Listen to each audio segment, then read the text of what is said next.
அனைவருக்கும் வணக்கம். இப்போ பார்த்தீங்கன்னா, போன வாரம் ஒரு எக்ஸாம் நடந்தது. அந்த எக்ஸாமுக்கு நம்மளுடைய தெரிஞ்ச பையன் ஒருத்தன் வந்து கிளம்புனாப்படி அந்த எக்ஸாம் எழுதுறதுக்காக. என்னென்னா, ஒரு 20 நிமிஷம் லேட்டாக எந்திரிச்சிட்டாரு. ஒரு சரியான வகையில் பஸ்ஸை பிடிச்சி போகிறதுக்குள்ளார கொஞ்சம் டென்ஷன் ஆகி பரபரப்பாக போய் எக்ஸாம் ஹாலுக்குள்ளார 9:20க்கு நுழையிறாரு. 9:25க்கு நுழைஞ்சிட்டாரு.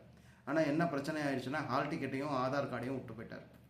ஸோ அவர் அவசரமாக எழுந்திரிச்சு அவசரமாக கிளம்பி அவசரமாக போகும்போது முக்கியமான ஒரு விஷயத்தை அவர் வந்து விட்டுட்டு போய் சேரக்கூடிய ஒரு நிலைமை உருவாயிடுது.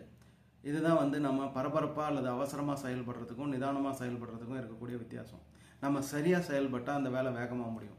இதே பரபரப்பாக செயல்பட்டால் அந்த வேலை சரியாக முடியாமல் போகிறதுக்கு வாய்ப்பு அதிகமாக இருக்குது.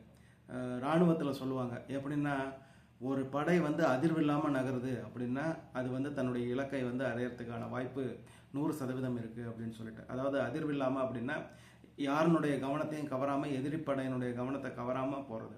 அந்த மாதிரி நம்ம ஒரு வேலையை செஞ்சுக்கினே இருக்கிறோம்னா அந்த வேலையை நோக்கி நம்ம போயிட்டே இருக்கிறோம்னா அந்த வேலை வந்து சரியானபடி நடக்கும் அப்படிங்கிறது தான். ஸோ நம்ம பரபரப்பாக செயல்படாமல் நிதானமாக சரியாக செயல்பட முயற்சிப்போம். நன்றி.